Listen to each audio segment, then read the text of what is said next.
wiga cyane akagera aho agera, abakuru aho avuka baravuga ngo yarahiriwe. Ntabwo bivuze ko atajyanye n'abandi kwataka, ntabwo bivuze ko pirimeri yizeho atari abandi bizeho. Ubwo njye ndi kuvuga mvanyemo za Green Hills n'izindi academy ngo Cambridge n'ibiki bijyanye n'iki gihe cyangwa bijyanye n'abifite. Ndimo ndavuga hariya muri kwe, ndimo ndavuga hariya nawe uhise utekereza. Iteka umuntu wese avukana amahirwe, mu magambo make ntiriwe njya gusobanura cyane, ariko iteka amahirwe agumana n'abandi. Ni kenshi uzabona umuntu wahiriwe, ni kenshi uzabona umuntu wenda reka tuvuge umu underground, ijambo ntabwo rikoreshwa akaminga, sibyo?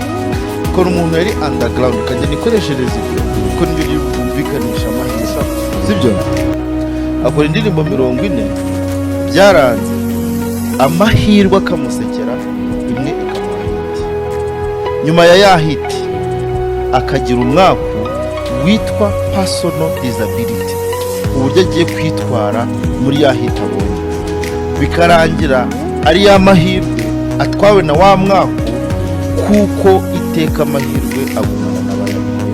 Kuko iyo yaruhiye ntabwo wemera ko ajyanwa na personal disability. Thank you.